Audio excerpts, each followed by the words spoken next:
Today on Monkey Life. Scaling great heights, the capuchins set loose into the trees for the first time. This was a big thing to do, and it's just fantastic. Feeding time for the chimps, but Hananya misses out again. Hananya! Hananya! And can young woolly monkey Diego pluck up the courage to join the big boys? I said, Diego, follow your brother.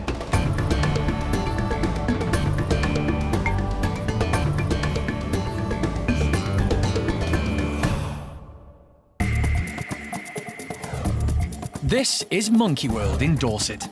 Buried deep in the English countryside, it's the largest sanctuary for apes and monkeys on the planet. It's run by Dr. Alison Cronin and her team, who rescue and rehabilitate primates from all over the world.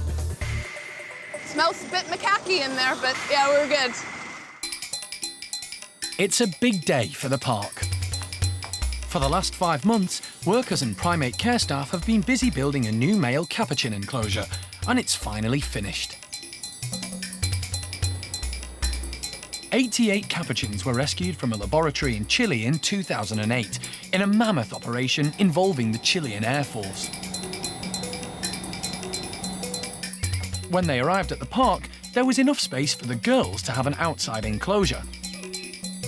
But until now, the boys have only had a small outdoor space to explore. Their new enclosure is a woodland with huge trees they'll be able to climb. This is going to be a first for the boys since they've come here. Every other enclosure they've been in to date's always had some mesh or some kind of roofing on top. So this is the first time that they'll actually see the sky without mesh in front of it. So yeah, it's going to be a really exciting day for them. Capuchins are extremely clever, and if there's a way out of this new enclosure, they'll find it.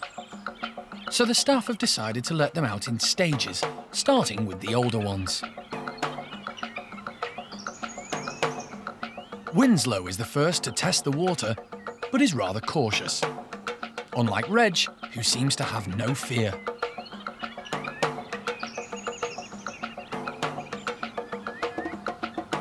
Boise, meanwhile, is straight out onto the hoses. In the wilds of Central and South America, capuchins spend most of their time high in the canopy, so climbing trees comes naturally to them. These small monkeys are very agile and walk along branches rather than swing between them. Boise, who was originally caught from the wild, shows he hasn't lost his touch when it comes to scaling heights.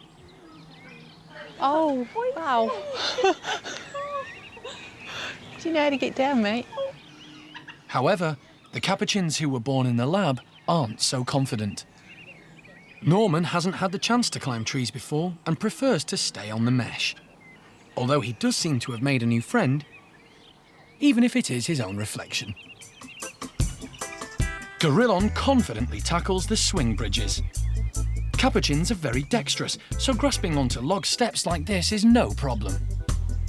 To sort of think back to when they first arrived and the condition that they were in, you know, a lot of them only really moving in small circles. To see them, you know, in this lovely big outside area, clambering along trees, doing what a capuchin's supposed to do is, yeah, it's just really rewarding and a lovely thing to see. So the trial with the oldies seems to have gone smoothly. None have escaped and none of the equipment has been destroyed. But the real test will come later, when the rest of the boys are let loose.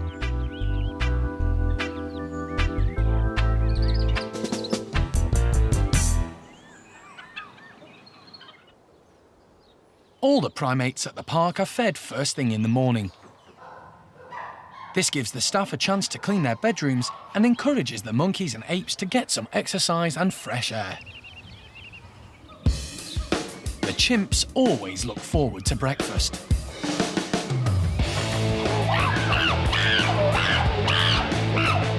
Hananya leads the way at his enclosure, putting on a fine display to make sure everyone knows who's boss.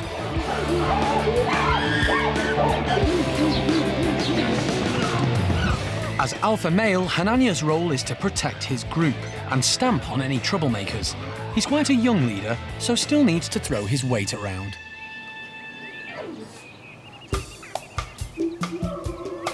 Over at Paddy's, things are a lot calmer. Paddy is a well-established leader and well-respected by everyone in his group, so breakfast is a far more chilled-out affair.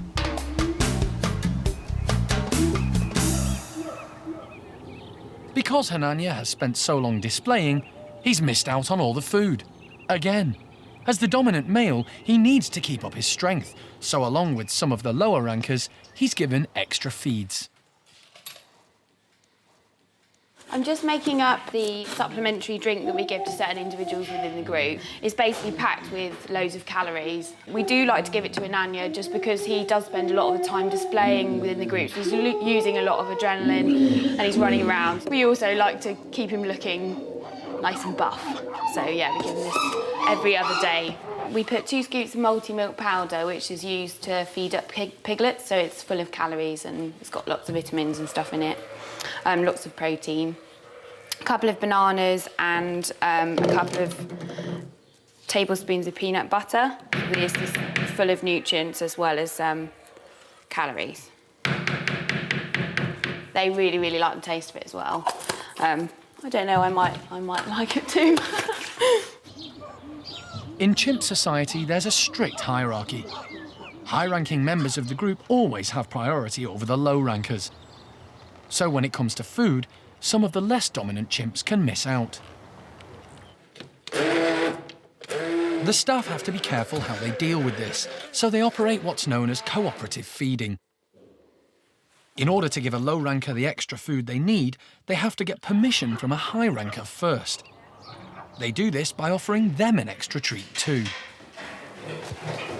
Cooperative feeding is a really good technique to use for feeding low-ranking animals in the group, just because it can be very stressful. They also find that they'll not come over to you and then they may receive less of the item you're giving out just because they don't want to come up because they think you're going to endanger them and causing a fight within the group if you try to give it to them next to a high-ranking animal. So also when you're giving out items, you need to have an understanding of the group dynamics as well, so that you don't try and, you know, get someone in trouble. Really. Hananya! Hananya! Go get him, Jess.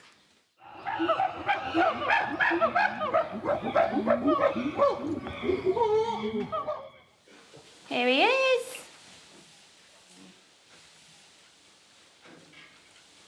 So this is Hananya. He's quite laid back in some respects. Good boy. He likes roast pudding as well, don't you? And a banana as well.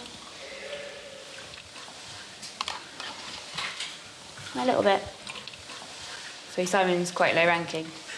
So that shows he's really wary that Hananya might not let him take it, but he is going to. Good boy, Hananya. Hananya, here. You finish it off. Good boy. With a full belly, Hananya resumes his role of leader and takes the best vantage point to watch out for any signs of trouble.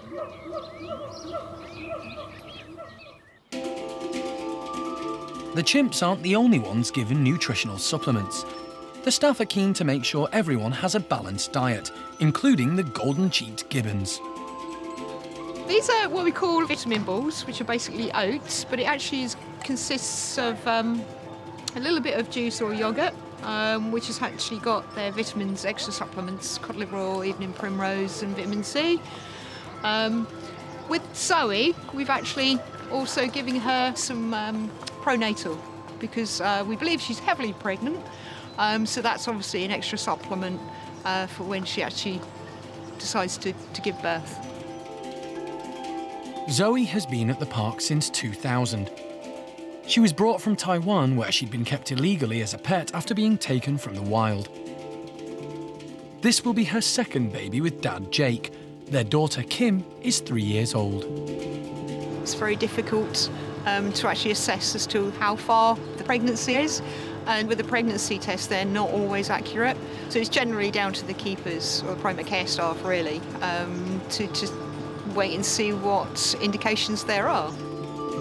The staff have no concerns about Jake, who's proved himself to be a great dad to his daughter Kim. At the moment, Kim is tending to actually spend more and more time playing with Dad, so it's actually given Zoe a bit of a chance to rest up. Jake is absolutely fantastic dad, he really is, and considering he's a first-time dad as well, and to actually see them two playing, it is fantastic to watch, it really is.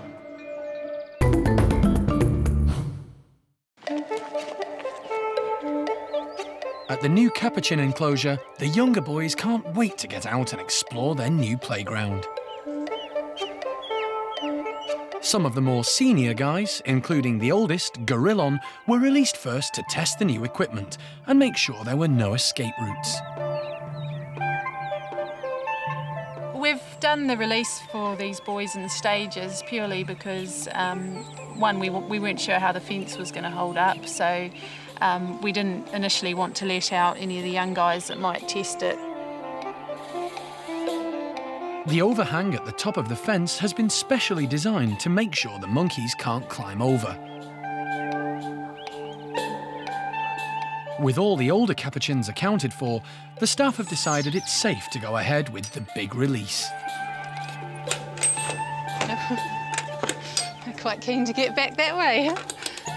The grass is always greener. Gorillon and the older boys obviously think they've been missing out on some treats inside. With them going in and out, hopefully that will build the confidence of the guys that haven't been outside yet, and they'll see that it's quite safe to go in and out and hopefully follow suit. Good boy, Bruce. It's just a gradual process and we'll go at their speed rather than push them into something they don't want to do. This tree-filled enclosure is a far cry from the tiny cages these capuchins were kept in before they arrived at the park. Today's a day that we've all been waiting for a really long time. Mainly the capuchin monkeys, of course, but everybody here at the park has been working so hard to make it right for all of those 88 capuchin monkeys we brought back from the lab in Santiago. We knew that this was our goal, and we just needed to make sure that we did everything right to give them the very best chance. And, you know, look at them now walking through the trees using their tails, you know, hanging from the treetops.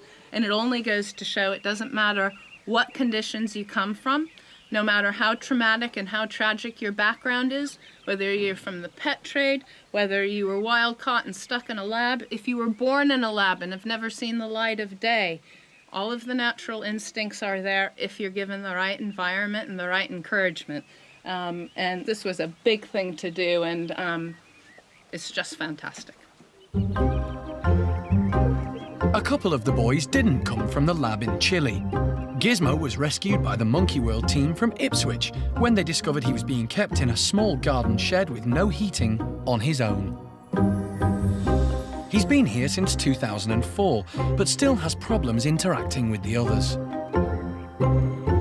Hopefully this new big area will just make everybody a little bit more relaxed because they've spent so much energy running around. There's enough space that people can move away, and hopefully the good days will start outnumbering the bad days.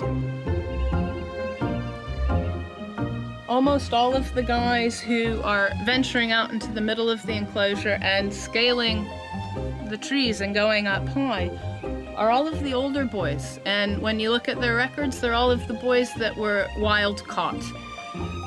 Really, I think our old boys here, Gorillon and the others, perhaps can wave the flag for all wild monkeys. They need to stay wild.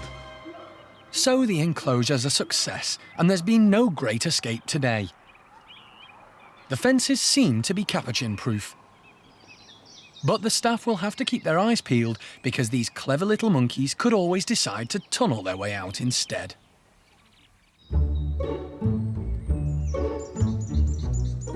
The park has a colony of ring-tailed lemurs. Their enclosure is intended to replicate their natural environment as far as possible. Lemurs come from Madagascar. There are 99 different species, with new ones still being discovered, and they all live in slightly different environments. Ringtails hang out in dry scrubland areas where there isn't much water. They spend a fair amount of time on the ground, as they need to cover large distances quickly in search of food. The lemurs at the park have a woodland enclosure, but there's plenty of room for them to hang around on the ground. Today, the staff are making them work for their food. We've got jelly with fruit in for the ringtails today, and it's just a fun enrichment for them really. It's just a treat, something different for them. It's got melon and grapes, which are usually in their diet anyway, so just as an added treat. Unlike the other primates at the park, a lemur relies more on scent than it does on vision, so they have long, pointed, wet noses. They use these to find each other and sniff out other groups. They also use their noses to get into flowers and lap up the nectar. Their tongues are long too, which can prove very useful for getting at hard-to-reach food.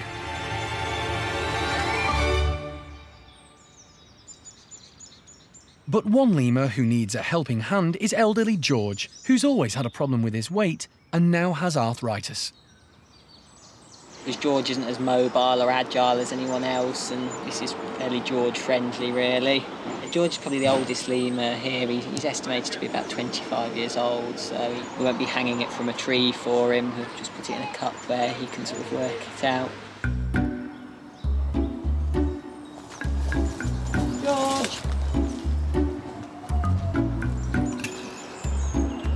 Lemurs use their tails to balance and throw their scent. Because they're so long, they can also use them to signal to the rest of the troop.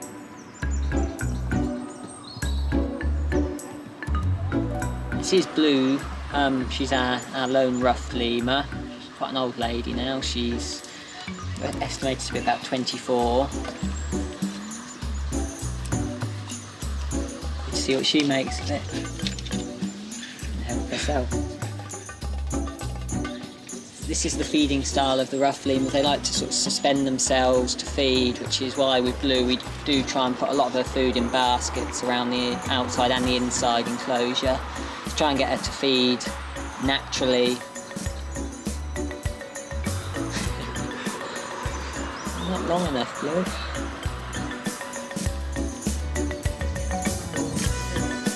With all the jelly gone, it's time to clean up. Lemurs love to groom each other. It's a way of keeping their fur in top condition and strengthening the bonds between them.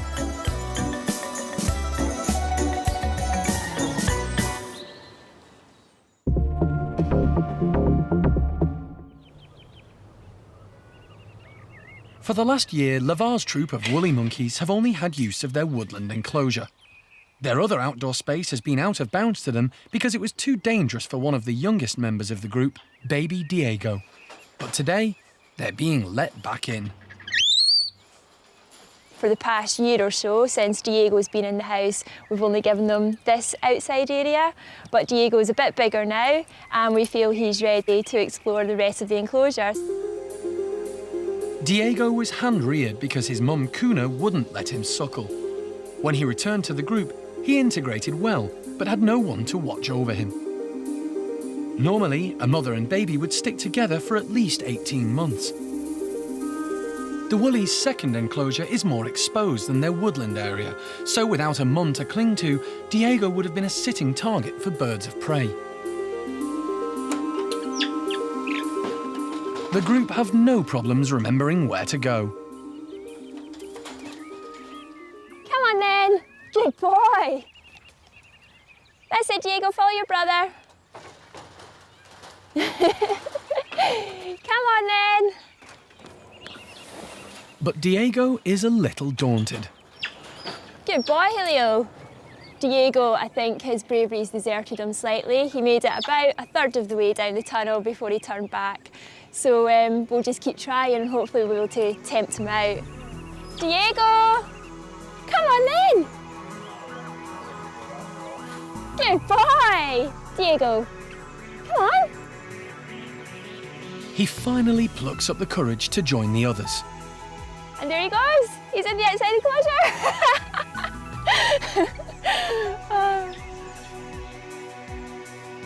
But with so much space, he's not quite sure where he's supposed to go. Totally didn't expect this. He's a little bit unsure just now, but it'll just take him time to get used to the new surroundings. But yeah, he's just not quite sure what's going on or where he is. Fortunately, his big brother Julio hangs around to give him some moral support.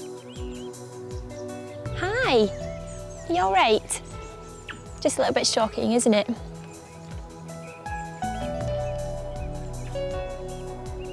It's a different story for Paquita's new 3-month-old baby, Isla. We've got no worries about Isla getting lost down there because she's going to be permanently attached to Paquita, so there shouldn't be any issues there at all.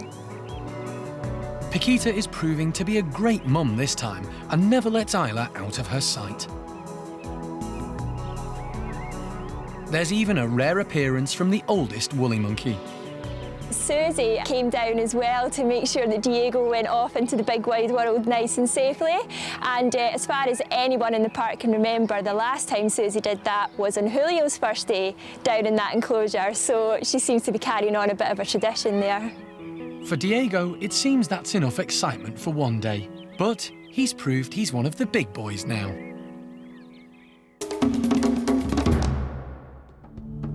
Next time on Monkey Life. A day at the dentist proves painful for the new Stumpies. The infection was extremely bad, it was extremely smelly, and it would have caused her a serious infection in her body. And Ben comes of age with the boisterous bachelor boys. I think he's got ambition. I think one day we might see him ruling the roost in here.